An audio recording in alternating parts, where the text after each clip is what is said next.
भीष्म ने अंधे धृतराष्ट्र के लिए गंधार की राजकुमारी गंधारी का हाथ मांगा।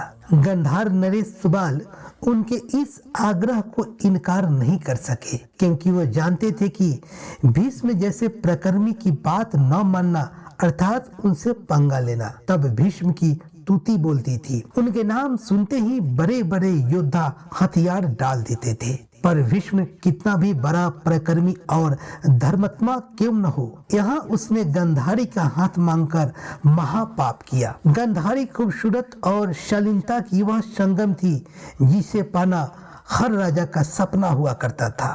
उसकी और धृतराष्ट्र की जोड़ी बेमेल थी। अपने वर्चस्व और शक्ति के घमंड में भीष्म ने न केवल बेमेल जोड़ियां जोड़ी, बल्कि उसने एक नारी का वह अधिकार का भी हनन किया जो उसे मिला हुआ था।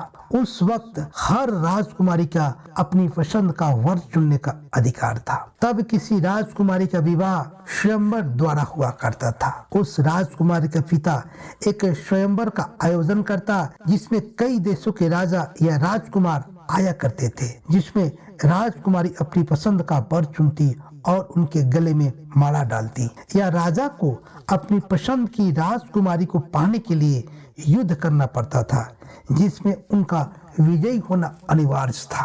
अपने पिता की व्यवस्था को देखते हुए पर उसने अपनी आंखों पर आजीवन एक पट्टी बांध ली, जो उसकी अस्वीकारता और उदासीनता का स्पष्ट प्रमाण दे रही थी। उसकी इस मनोदशा व उसके साथ हो रहे अन्याय को उसका भाई शकुनी अच्छी तरह समझ रहा था, पर वह भी मजबूर था। उसने अपनी बहन के साथ हुए इस कृत्य को बदला लेने के लिए भीष्म के वंश को तहस नहस करने की प्रतिज्ञा ले ली। तब गंधारी अपने भाई शकुनी के साथ हस्तिनापुर आ गई थी। गंधारी धृतराष्ट्र से विवाह करके भले ही खुश न हो, पर उसने वह सारे कर्तव्य ईमानदारी पूर्वक निभाया जो एक पतिव्रता नारी अपने पति के साथ निभाती है। पर साथ वह एहसास है जो सफर लंबा हो तो मन की करवाहट और नापसंदी को धीरे धीरे दूर कर ही देता है। धृतराष्ट्र और गंधारी सुखमय जीवन व्यतीत करने लगे, पर गंधारी ने दूर की न सोचते हुए क्रोध में आकर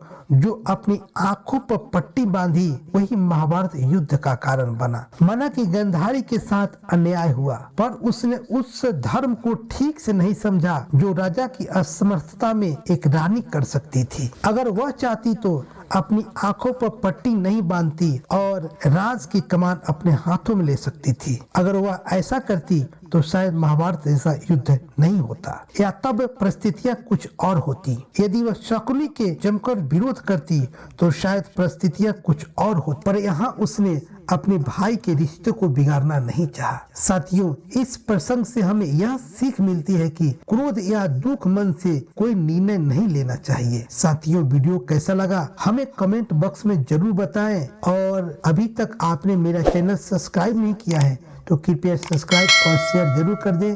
हम फिर आपसे अगले वीडियो में मिलते हैं, तब तक के लिए जय हिंद।